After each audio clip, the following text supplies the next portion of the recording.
Baseball is truly a sport like no other. It has certain attributes that set it apart from the other popular team sports in the country, such as football, basketball, ice hockey, and soccer. In clock limited sports, games often end with a team that holds the lead, killing the clock rather than competing aggressively against the opposing team. In contrast, baseball has no clock. A team cannot win without getting the last batter out, and rallies are not constrained by time. While 9 innings has been the standard since the beginning of professional baseball, the duration of the average major league game has increased steadily throughout the years. At the turn of the 20th century, games typically took an hour and a half to play. In the 1920s, they averaged just less than 2 hours. By the 1990s, the average American League game lasted almost 3 hours. The National League was about 10 minutes shorter. This is because pitchers at the plate making for quicker outs than designated hitters. The lengthening of games is attributed to longer breaks between half innings for television commercials, increased offense, more pitching changes, and a slower pace with the pitchers taking more time in between each delivery.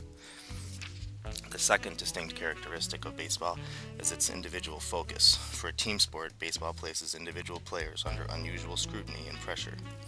In 1915, a baseball instructional manual pointed out that every single pitch, of which there are often more than 200 in a game, involve an individual one-on-one contest between the pitcher and the batter in the battle of wits.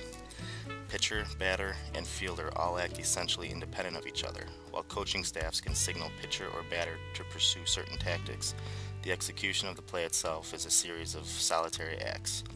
If the batter hits a line drive, the outfielder is solely responsible for deciding to try and catch it or to play it on the bounce and for succeeding or failing. It is impossible to isolate and objectively assess the contribution for each football team member that he makes on each play. Every basketball player is interacting with all of his teammates all the time. However, in baseball, by contrast, every player is more or less on his own. Baseball is therefore a realm of complete transparency and total responsibility. Everything that every player does is accounted for, and everything accounted for is either good or bad, right or wrong. Finally, the uniqueness of each ballpark plays a big part on baseball. Unlike those of most sports, baseball playing fields can vary significantly in size and shape. While the dimensions of the infield are specifically regulated, the only constraint on outfield size and shape for professional teams following the rules of Major League and Minor League Baseball is that fields built or remodeled since June 1st, 1958 must have minimum distance of 325 feet from home plate to the fences in left field and right field, and 400 feet to center field. Major League teams often skirt this rule. There are no rules at all that address the height of fences or other structures at the edge of the outfield. The most infamous idiosyncrasy outfield boundary is the left field wall at Boston's Fenway Park. In use since 1912, the Green Monster is 310 feet from home plate down the line and 37 feet tall. Similarly, there are no regulations at all concerning the dimensions of foul territory.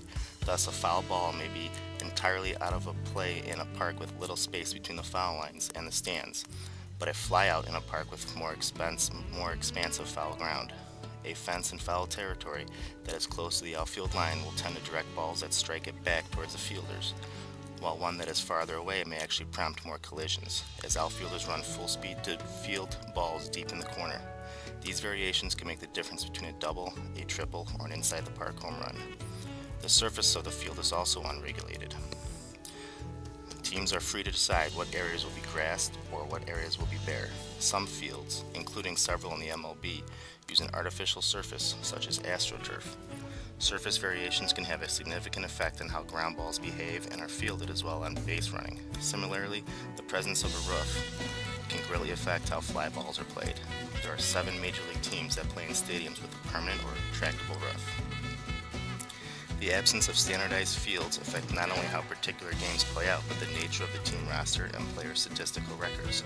For example, hitting a fly ball 330 feet into right field might result in an easy catch on the warning track at one park, but a home run at another. A team that plays in a park with a relatively short right field, such as the New York Yankees, will tend to stock its roster with left-handed pull hitters who can best exploit it. On the individual level, a player who spends most of his career with a team that plays in a hitter's park will gain an advantage in batting statistics over time, even more so if his talents are especially suited for the park he's playing in. It is because of these 3 distinctive aspects of baseball that make it the most popular and best sport of our national pastime.